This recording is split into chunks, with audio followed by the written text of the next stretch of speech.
તો ગાંધીનગર અને ઇન્દોરમાં ફેલાયેલા રોગચાળાની ખાસ ધ્યાનમાં રાખીને તકેદારીના ભાગરૂપે પાલિકાના આરોગ્ય વિભાગ દ્વારા શહેરનો ફતેપુરા અને વારસિયા વિસ્તારમાં પાણીપુરી બનાવતા વિક્રેતાઓને ત્યાં ચેકિંગની કાર્યવાહી હાથ ધરી અખાદ્ય જથ્થાનો નાશ કરવામાં આવ્યો હતો।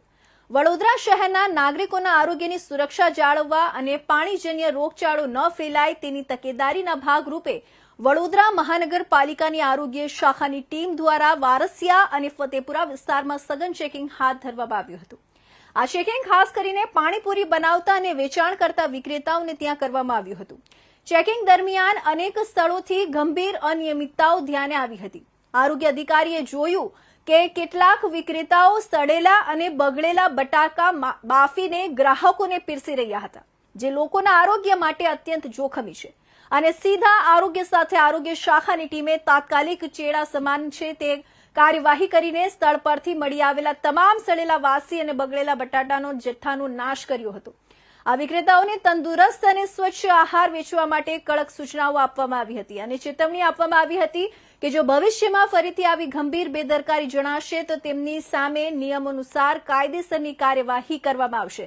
સાથે આરોગ્ય વિભાગે શહેરના નાગરિકોને પણ અપીલ કરી છે કે તેઓ સ્વચ્છતા જાળવતા અને ગુણવત્તાયુક્ત ખાદ્ય સામગ્રી વેચતા વિક્રેતાઓ પાસેથી જ વસ્તુઓ ખરીદે અને રોગચાળાની સિઝન દરમિયાન બહારના ખુલ્લા ખોરાકનો ઉપયોગ ટાળે।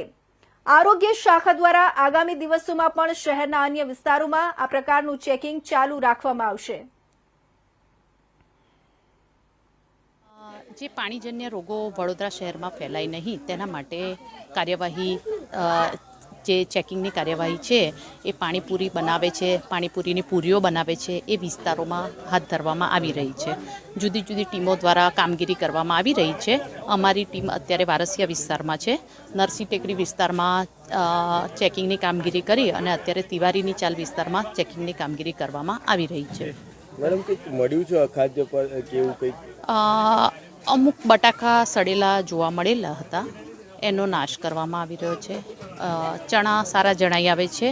પહેલાં એ લોકો બટાકા બાફવાની સાથે ચણાને પ્લાસ્ટિકની થેલીમાં મૂકીને બાફતા હતા, એ અત્યારે જોવા મળેલ નથી। એ થોડોક સુધારો થયો છે એવું કહી શકાય કે પૂરીઓ બનાવવામાં અને બાફવાની જગ્યાની આસપાસ જે અસ્વચ્છતા જણાઈ આવેલ છે એમને હાઇજેનિક કન્ડિશન મેન્ટેન કરવાનું, આસપાસનો વિસ્તાર થોડો સાફ સફાઈ રાખવાનું, એ બધી સૂચનાઓ આપવામાં આવી રહી છે।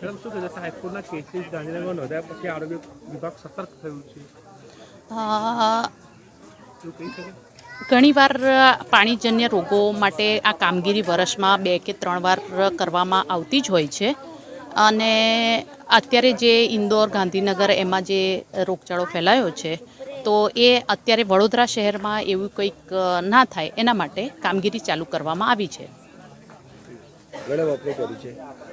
Senior food safety officer R.H. ચીક।